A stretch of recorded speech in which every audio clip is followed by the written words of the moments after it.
Mangwanani Madelepo Vukenjani Kwekwas Manave Africa. Welcome to Africa Good Morning, the news and current affairs show, bringing you everything you need to know happening on the African continent and beyond. You are joined by Ashwin Bedi and Diana Master. How are you, Diana? I'm doing well. How are you doing? I'm fantastic. You're fantastic. It's a Thursday. It is a Thursday after Champions League and Arsenal won 4-0. I feel fantastic. I'm wearing red. Yes. In honor of Arsenal. Oh, yes, of course. Of course. That's what that is.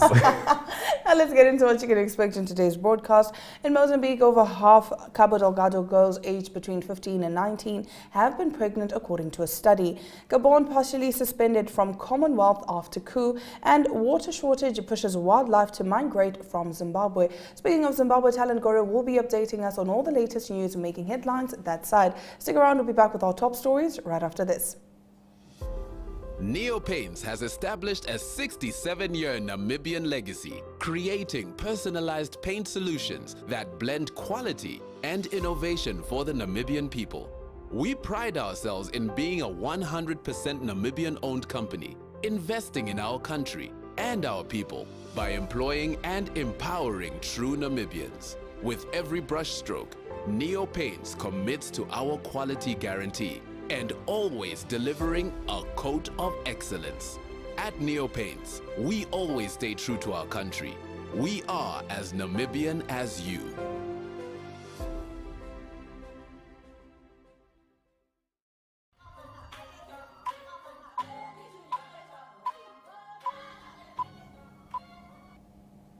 Let's get straight into our top stories.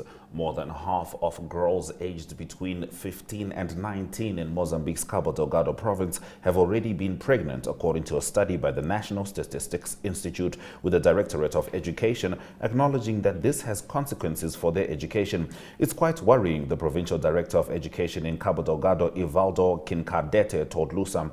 The average number of children per woman in Mozambique has fallen to 4.9, the lowest in 25 years, according to the Demographic and Health Survey presented on 24 August by INE. It also shows that 36% of adolescents aged between 15 and 19 have already been pregnant and 7.5% are currently pregnant, compared to 29.3% and 8.2% in the IDS carried out in 2011, respectively. However, 55.3% of adolescents in Cabo Delgado province aged between 15 and 19 have already been pregnant, the highest figure in the country, in a province that for the last 6 years has been living with the consequences of attacks by rebel groups that have claimed around 4,000 lives and displaced more than 1 million people, as well as destroying almost 200 schools. The high rate of illiteracy is another of the concerns in the sector. Now, Gabon has been partially suspended from the Commonwealth after military commanders carried out a coup ousting President Ali Bongo. The decision was made by Commonwealth foreign ministers meeting on the margins of the United Nations General Assembly. Leaders called on Gabon to uphold the values and the principles of the Commonwealth. They asked the country to hold credible elections as soon as possible. Gabon's military ousted Bongo from power shortly after he was declared winner of the 2023 presidential election. Bongo had been in power in the oil-rich country since 2009 when he succeeded his father, who had ruled the country for 41 years. He was initially placed under house arrest as military leaders took over, but was later freed and given permission to travel abroad for medical checkups.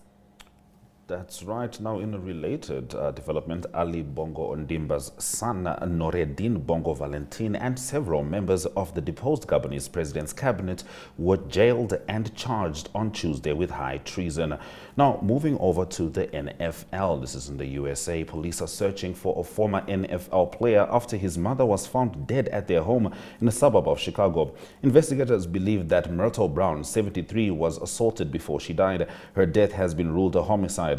The whereabouts of her son, Sergio Brown, 35, remain unknown. Police have not named him as a suspect. Brown played for 4 professional teams during a 6-year career in the NFL. According to police in the town of Maywood, about 12 miles west of Chicago, officers investigating a missing persons report filed by family members discovered Miss Brown unresponsive near a creek to the rear of her residence. Now, water shortage pushes wildlife to migrate from Zimbabwe. Large numbers of elephants from Zimbabwe's biggest national park are moving to neighboring Botswana to survive. The Zimbabwe Parks and Wildlife Management Authority spokesman said Monday that water bodies had dried up in the Hwange National Park, leading to the migration of the mammals. Tinashe Farao added he couldn't quantify how many elephants moved since August. Hwange National Park covers an area of more than 14,600 square kilometers and is home to about 50,000 elephants. With the increase in water shortages over the years, wildlife migration between the park and Botswana is not uncommon. However, the spokesman warned the migration came too early this year, citing climate change. The migration could lead to an increase in conflict between humans and wildlife as animals pass through populated areas in Zimbabwe. Now, South Africa remains a key territory for US-funded HIV and AIDS work as the focus increasingly shifts to the search for viable vaccines. Han Kang, the acting USAID Deputy Assistant Administrator for Global Health, revealed this week. Now, Kang, also the director of the USAID Office of HIV and AIDS, was speaking at a side event of the ongoing United Nations General Assembly Summit hosted by Broadreach, South Africa's local implementation partner for the United States President's Emergency Plan for AIDS relief. We launched a new research and development activity where we are directly funding African-based scientists to do vaccine research and development, in particular in South Africa, with the Medical Research Council, said Kang. That brings us to the end of our top stories. But speaking of international funding, considering the comments made by Zimbabwe's Electoral Commission, one would assume that they don't get any funding at all, particularly from the West. But turns out the EU has suspended $5 million in funding. So, they've been, getting money from the West whilst talking about Western imperialism. It's the old Zimbabwean story. But Talent Gore is here with the fresh news after the break. Welcome to My.NA Cars, your ultimate destination for everything automotive. I am your host, Diana Master. Teamwork makes the dream work, right? Discover the latest models, innovative technologies, and expert insights from our passionate hosts. Learn essential maintenance tips and get exclusive behind-the-scenes access to the automotive industry. Don't miss My.NA Cars on NTV every Thursday at 2100 hours. Tune in and ignite your passion for automobiles.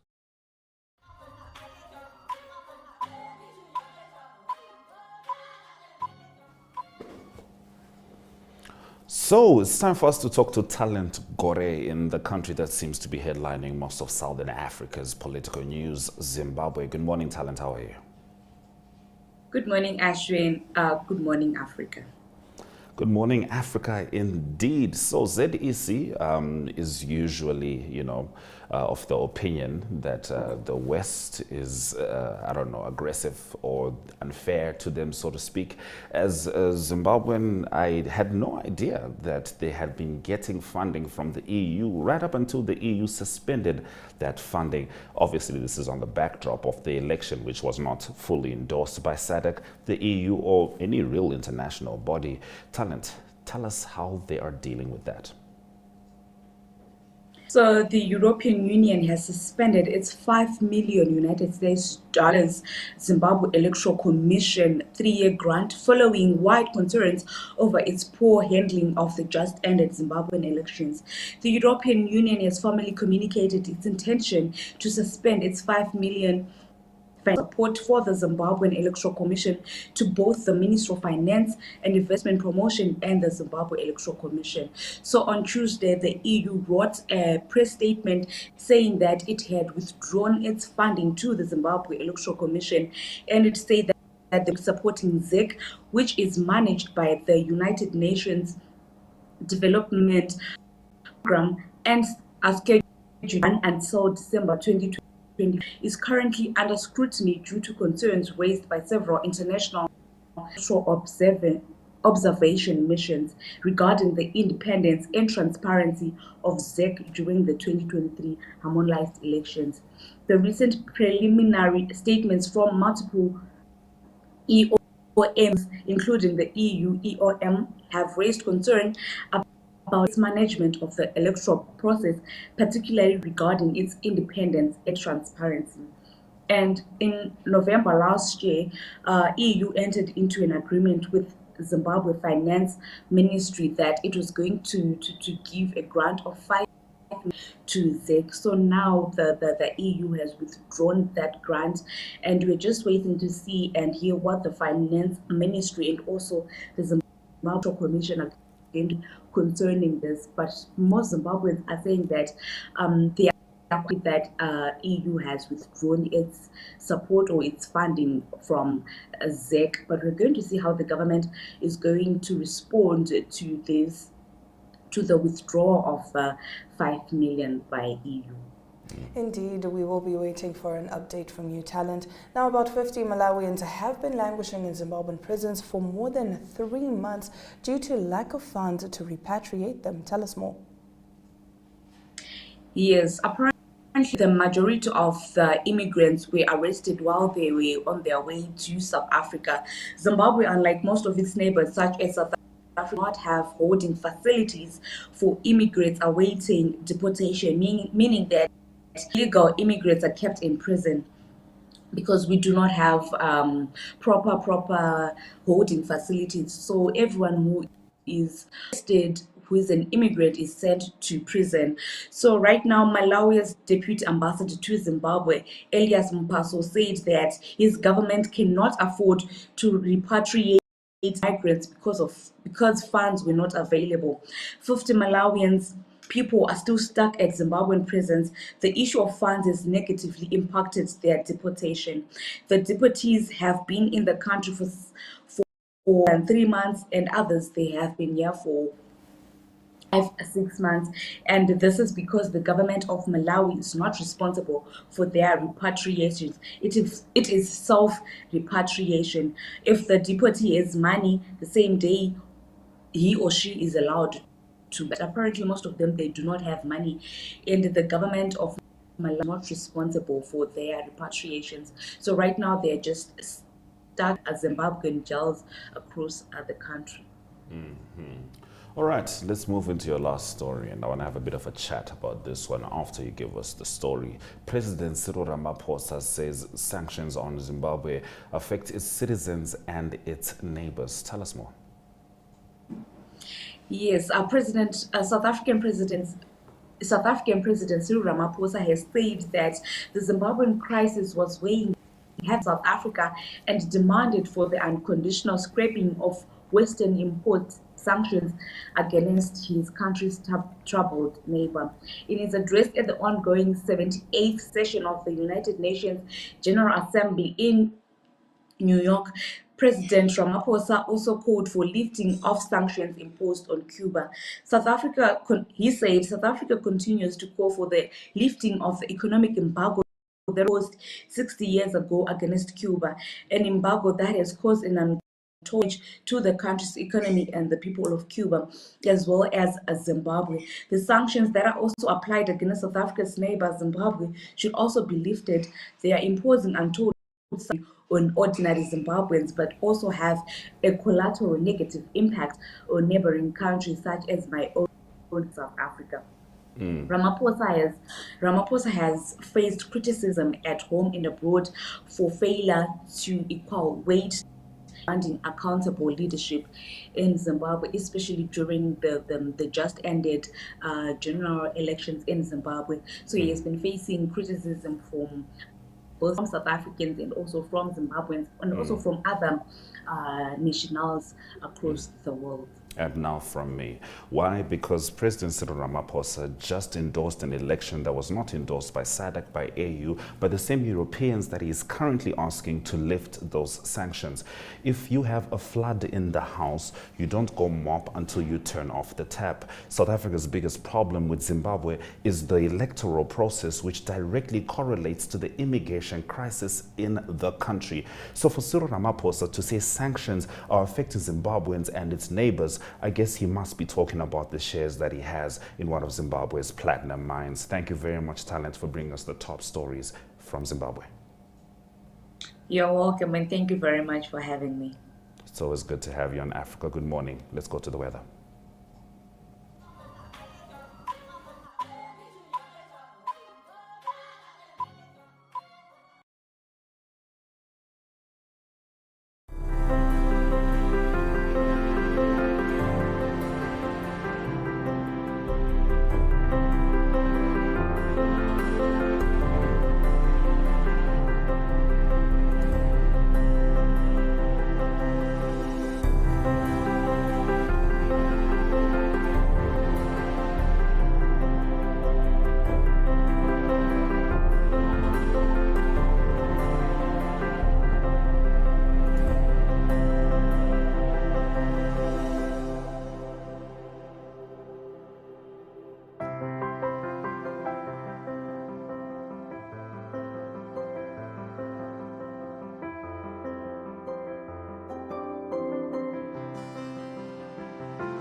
Let's get into the economic news stories. Standard Bank says intra-country trade in 10 key African markets remains difficult as currency volatility and international capital flight exacerbate the continent's historic shortage of foreign currency, particularly US dollars, which is needed to pay for imports.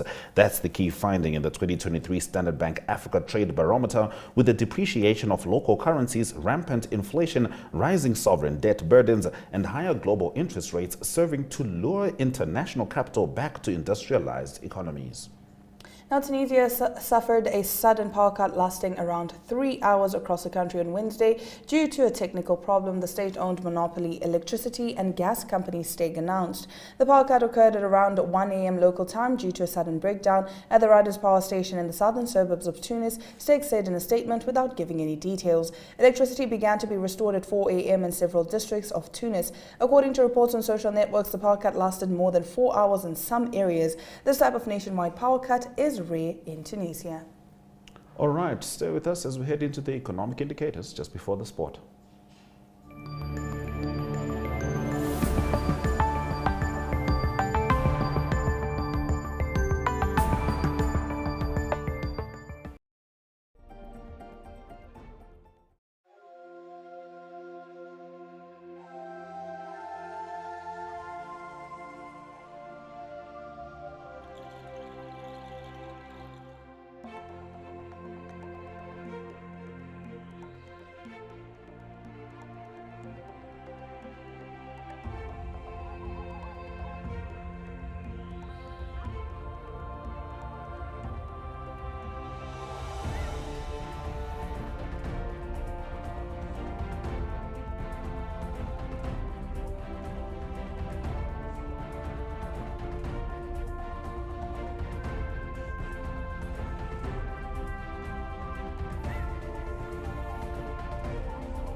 All right, there was Champions League football last night and it was very exciting. Real Madrid's Bellingham showing up once again. What a star boy, scoring in the very last minute rather. Speaking of star boys, Bukayo Saka scoring his first Champions League goal for Arsenal as they trumped PSV 4-0. Manchester United's woes continue as they lost to Bayern Munich 4-3. They did have some glimmers of light, but not enough for them to have any form of competition to the very strong Bayern. Let's talk about tennis.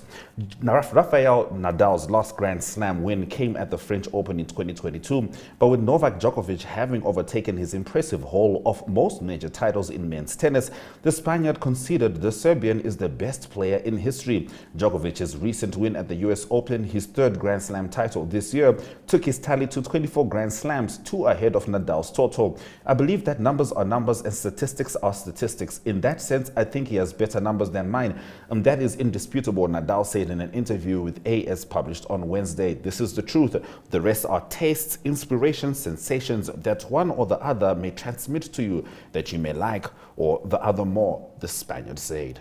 Now moving over to MotoGP, 6-time world champion Marc Marquez is among several riders who have had their travel plans for this week's Indian MotoGP disrupted by visa delays. Flight delayed due to lack of visa for #IndiaGP, so we're going to pedal for a little while, the Red Bull Honda rider said on Instagram on Tuesday, posting a photo of him cycling. Several Moto3 riders and media personnel are also waiting for their visas for the inaugural MotoGP race at the Bud International Circuit on the outskirts of New Delhi. Local organizers said they were working around the clock to ensure the visas arrived quickly. We regret the unforeseen delays in the visa issuance process, they said in a statement later on Tuesday. We're happy to announce that most of the visas have already been processed, with many more on the horizon. Ducati's Francesco Bagnaia will carry a 36-point lead over Pramac Racing's George Martin in the 13th race of the year. Now, Manchester City manager Pep Guardiola said his side are now in trouble after Portuguese midfielder Bernardo Silva joined the club's lengthy injury list. Silva, who signed a one-year extension last month, which will keep him at City until 2026, was forced off before half-time of City's 3-1 home win over Red Star Belgrade in their Champions League opener on Tuesday. City are already without key players Kevin De Bruyne, John Stones, Jack Grealish and Mateo Kovacic due to injury. And of course, tonight the Vlahovics will be taking on France, which means I am calling for an embargo, a boycott of all croissants today. We are all just having biltong as we back the boy keys. Highlights after the break.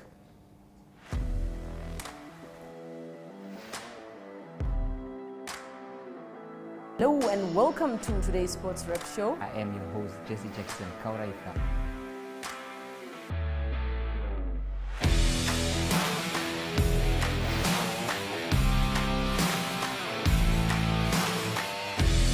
In replay, Namibia, who had won the toss for the first time on this tour. Good day everyone, time for international sports news, starting off with tennis news, both on the WTA for women's and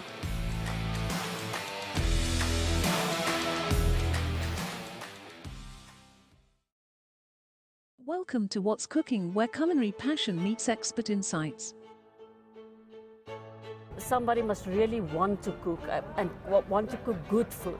Immerse yourself in the bustling world of professional kitchens as top chefs create mouth-watering dishes. Join us for in-depth interviews as our host explores the experiences and expertise of our guest chefs. Don't miss out. Tune in to What's Cooking on NTV every Friday at 2100 hours and let the culinary adventure begin.